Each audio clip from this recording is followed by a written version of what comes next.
வணக்கம்.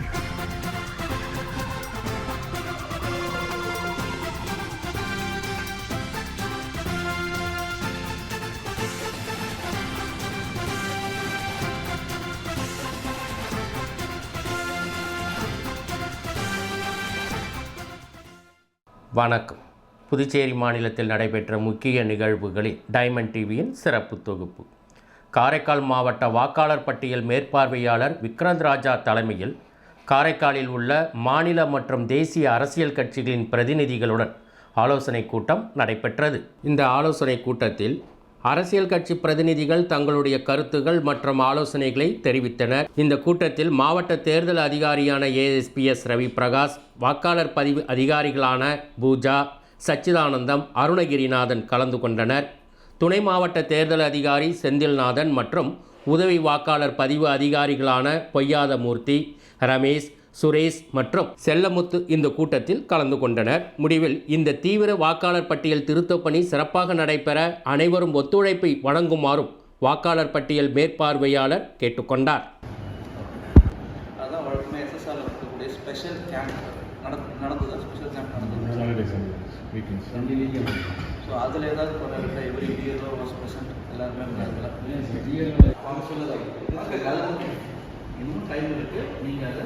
கொடுக்க ட்ரை பண்ணுங்கள்.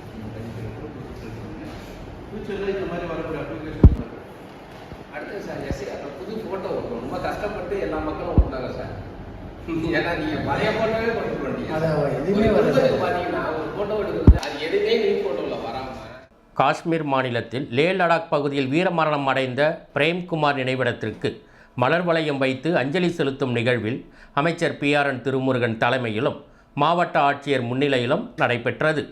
காரைக்கால் மாவட்டம் திருப்பட்டினம் போலகம் பகுதியைச் சேர்ந்தவர் பிரேம்குமார். இவர் இந்திய திபெத் எல்லை காவல் படையில் கான்ஸ்டபிளாக பணியாற்றி வந்தார். இந்த நிலையில் கடந்த 2024ஆம் ஆண்டு 4ஆம் மாதம் 30ஆம் தேதி ஜம்மு காஷ்மீர் மாநிலத்தில் லே லடாக் சுஷுல் பகுதியில் இந்தியா சீனா எல்லை பகுதியில் ரோந்து பணியில் ஈடுபட்டு கொண்டிருக்கும் பொழுது நிலவிய கடுமையான தட்பவெட்பநிலை, மோசமான வானிலை, தாவரங்களற்ற சூழல், மிகவும் அணுக முடியாத தன்மை மற்றும் குறைந்த ஆக்சிஜன் அளவு ஆகியவற்றின் காரணமாக கான்ஸ்டபிள் பிரேம்குமார் நோய்வாய்ப்பட்டார். உடனடியாக பிரேம்குமார் மேல் சிகிச்சைக்காக டாங்சேவில் உள்ள 303 கள மருத்துவமனையில் அனுமதிக்கப்பட்டார். அங்கு சிகிச்சையின் போது உயிரிழந்ததாக அறிவிக்கப்பட்டார். கான்ஸ்டபிள் பிரேம்குமார் தனது கடமையை செய்து கொண்டிருந்த போது தேச சேவைக்காக தனது இன்னுயிரை ஈத்தார். இதனை அடுத்து வீரமரணம் அடைந்த வீரர் பிரேம்குமார் உடல் அவரது சொந்த ஊரான காரைக்காலை அடுத்த திருப்பட்டினம் போலகம் பகுதியில் இராணுவ வீரர்களின் அரசு மரியாதையுடன் 24 குண்டுகள் முழங்க வீரர் பிரேம்குமாருக்கு இறுதி சடங்குகள் செய்யப்பட்டு சுடுகாட்டில் உடல் தகனம் செய்யப்பட்டது. இந்த நிலையில் வீரமரணம் அடைந்த CDGD பிரேம்குமார் அவர்களை கௌரவிக்கும் வகையில் காரைக்கால் TR பட்டினத்தில் உள்ள அவரது படித்த அரசு மேல்நிலைப் பள்ளியில் இந்தோ திபெத்திய எல்லை காவல் படையின் 45வது பட்டாலியனால் கட்டப்பட்டது.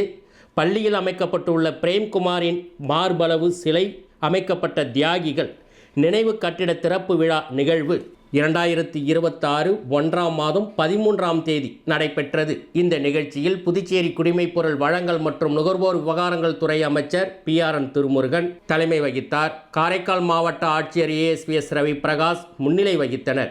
தியாகியின் வீரம் மற்றும் தியாகத்திற்கு அவரது நினைவிடத்தில் மலர் வளையம் வைத்து மனமார்ந்த அஞ்சலியும் செலுத்தினர். நிகழ்ச்சியில் காரைக்கால் மாவட்ட முதுநிலை காவல் கண்காணிப்பாளர் திருமதி லட்சுமி சௌஜன்யா, 45 BNITP காவல் படையின் கமாண்டன்ட் ராஜீவ் குப்தா, காரைக்கால் உள்ளாட்சித்துறை துணை இயக்குனர் வெங்கடகிருஷ்ணன், காரைக்கால் செய்தி மற்றும் விளம்பரத்துறை துணை இயக்குனர் குலசேகரன், 45 BNITP காவல் படையின் துணை கமாண்டன்ட் கால்நடை மருத்துவர் மோகனசுந்தரம், உதவி கமாண்டன்ட் பொறியாளர் ராகேஷ் சிங் பண்டாரி, வீரமரணம் அடைந்த பிரேம்குமார் அவரின் மனைவி திருமதி சேவந்தி உள்ளிட்ட பிற முக்கிய பிரமுகர்களும் இந்த நிகழ்வில் கலந்து கொண்டு நினைவிடத்தில் மலர் வளையம் வைத்து மனமார்ந்த அஞ்சலியும் செலுத்தினர். புதுச்சேரியின் முன்னாள் முதல்வரும் முன்னாள் மேயருமான மேயர் பக்கீர்சாமி பிள்ளை அவர்களின் 70வது நினைவு தினத்தை முன்னிட்டு காரைக்கால் மாவட்ட திராவிட முன்னேற்றக் கழகம் சார்பிலும் காங்கிரஸ் கட்சியினர் சார்பிலும் மற்றும் சோழிய வேளாளர் சங்கம் சார்பில் மாலை அணிவித்து மரியாதை செலுத்தினர்.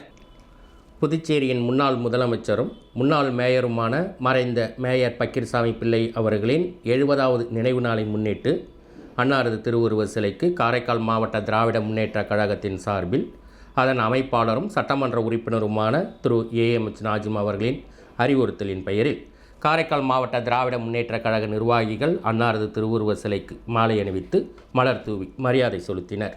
அதனைத் தொடர்ந்து காரைக்கால் மாவட்ட காங்கிரஸ் கட்சியின் சார்பில் காரை மாவட்ட தலைவர் ஆர்பி சந்திரமோகன் தலைமையில் கட்சி நிர்வாகிகள் மாலை அணிவித்து மலர் தூவி மரியாதை செலுத்தினர். இந்த நிகழ்ச்சியில் புதுச்சேரியின் முன்னாள் சபாநாயகரும் புதுச்சேரி மாநில முன்னாள் காங்கிரஸ் கட்சியின் தலைவருமான ஏவி சுப்பிரமணியன், புதுச்சேரியின் முன்னாள் அமைச்சர் கமலக்கண்ணன் ஆகியோர் சிறப்பு விருந்தினராக கலந்து கொண்டு விழாவை சிறப்பித்தனர். அதனைத் தொடர்ந்து காரைக்கால் மாவட்ட சோழிய வேளாளர் சங்கம் சார்பில் சங்கத்தின் தலைவர் பிஎஸ்ஆர் சின்னையன், சங்கத்தின் பொதுச் செயலாளர் அமுதா ஆறுமுகம், சங்கத்தின் பொருளாளர் கருணாநிதி, சங்கத்தின் துணைத் தலைவர் ராமசாமி, சங்கத்தின் இணை செயலாளர் செல்வராஜ், டிகேஎஸ்எம் கல்யாண சுந்தரம் மற்றும் அலுவலக நிர்வாகி காளிதாஸ் ஆகிய நிர்வாகிகள் மற்றும் உறுப்பினர்கள் அன்னாரது திருவுருவ சிலைக்கு மாலை அணிவித்து மலர் தூவி மரியாதை செலுத்தினர். காரைக்கால் மாவட்ட விஸ்வகர்ம சங்கத்தின் சார்பாக பொங்கல் திருநாள் விழா நிகழ்வு நடைபெற்றது.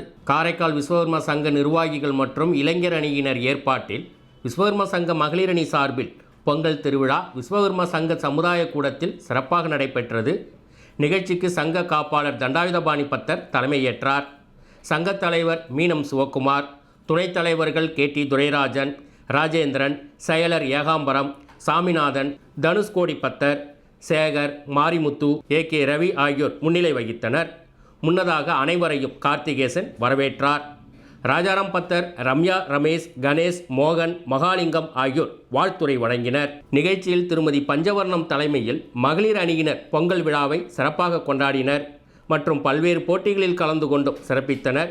நிகழ்ச்சியில் பரிசுகள் வழங்கி சிறப்பிக்கப்பட்டது.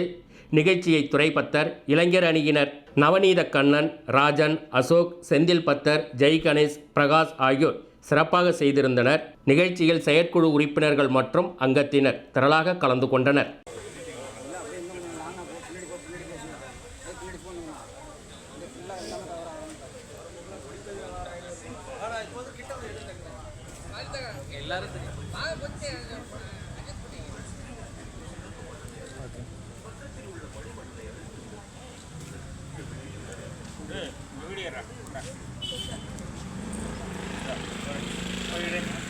நம்மள எல்லாரும் எடு அவங்க எடுக்கிறாங்க எடு ஹெல்ப் தானே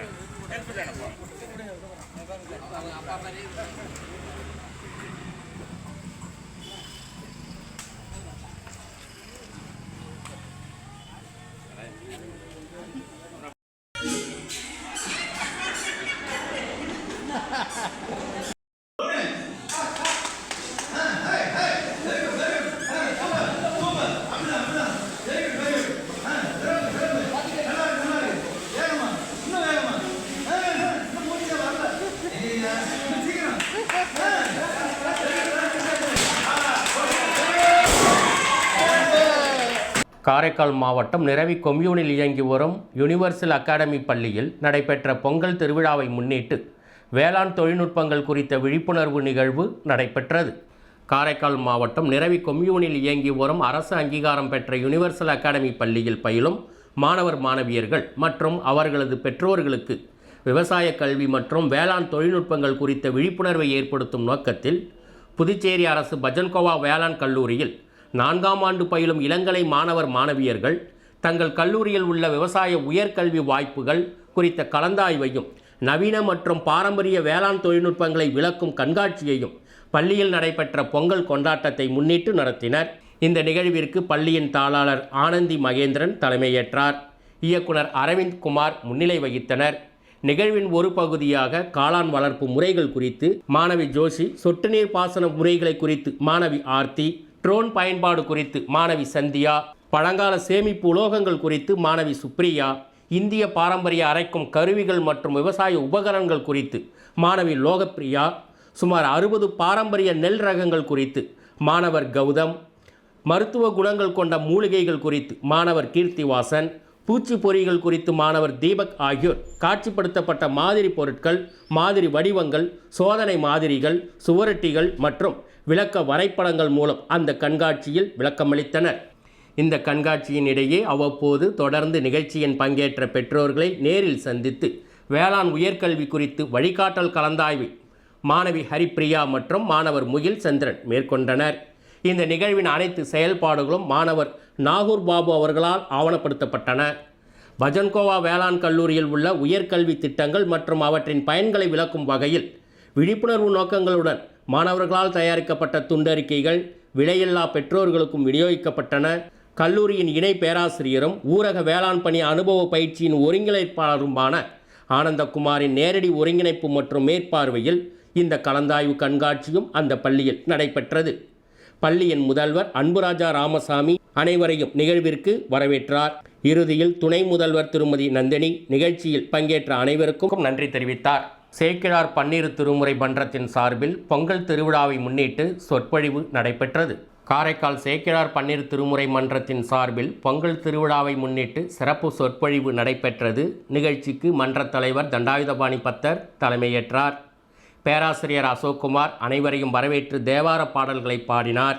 வாரந்தோறும் நடைபெறும் சொற்பொழிவின் 1604வது வார சொற்பொழிவாக இலக்கிய சிம்மம் எழுச்சிக் கலைஞர் கங்கை மணிமாறன் புலன் ஐந்தில் பூக்கட்டும் புத்தின் பூக்கள் என்ற தலைப்பில் சொற்பொழிவு ஆற்றினார். நிகழ்ச்சியில் ஆன்மீக பெருமக்கள் திரளாக கலந்து கொண்டு சிறப்பித்தனர். பொன் புண்பட்டதோ வெண்பட்ட பாடு புண்பட்ட தென்பன் அந்த வரி எங்கேருந்து அவருக்கு கிடைச்சதுன்னா வள்ளலார் சேர்ந்து கிடைச்சது. கல்லெல்லாம் மாணிக்க கல்லாகுமா, அருமையான பாட்டு இல்லை? சிவாஜி கணேசன் பாட்டா? அந்த பாட்டை எடுத்து கொடுத்தது யார் தெரியுங்களா? கண்ணதாசன் எழுதின பாட்டு. எங்கேருந்து வந்துச்சு தெரியுங்களா? அருணகிரிநாதர் சேர்ந்து வந்துச்சு. சுவாமி விவேகானந்தரின் பிறந்த நாளான ஜனவரி 12 தேசிய இளைஞர் தினமாக கொண்டாடப்பட்டு வரும் நிலையில் நிரவி ஓஎன்ஜிசி பள்ளியில் பல்வேறு பள்ளிகளுக்கு இடையே பல்வேறு போட்டிகள் நடைபெற்றது. சுவாமி விவேகானந்தரின் பிறந்த நாளான ஜனவரி 12 தேசிய இளைஞர் தினமாக கொண்டாடப்பட்டு வருகிறது. இதனை முன்னிட்டு நிரவி ஓஎன்ஜிசி பள்ளியில் நடைபெற்ற பள்ளிகளுக்கு இடையேயான போட்டிகளில் காரைக்கால் மற்றும் தமிழ்நாட்டைச் சேர்ந்த பல பள்ளிகள் கலந்து கொண்டன. இதில் வரிச்சுக்குடி மாஸ்டர் மைண்ட் குளோபல் பள்ளியின் 5ஆம் வகுப்பு மாணவிகள் தேசிகா மற்றும் நிஷாலினி இருவரும் பார்வையற்றோருக்கான மின்னணு வாக்குப்பதிவு இயந்திரத்தை காட்சிப்படுத்தி அறிவியல் கண்காட்சியில் 2ஆம் பரிசும், ஹரிணி மற்றும் தாரிணி இருவரும் வீணாகும் பொருட்கள் பிளாஸ்டிக் மற்றும் காகிதங்களை பயன்படுத்தி கைவினைப் பொருட்கள் செய்யும் போட்டியில் முதல் பரிசினையும் திருமதி ஜெயா அவர்களிடம் பெற்றனர். We are aware of this EVM, electronic voting machine, but this EVM is designed with an additional feature for the confirmation of blind people's vote. Many democratic countries are still using paper balloting method. In India, we also used paper balloting method until 2004.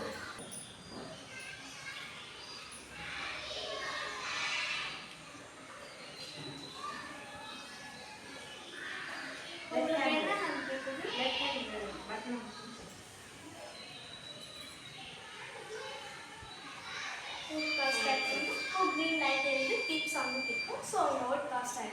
Thank you. இத்துடன் இந்த சிறப்பு தொகுப்பு நிறைவு பெறுகிறது. வணக்கம்.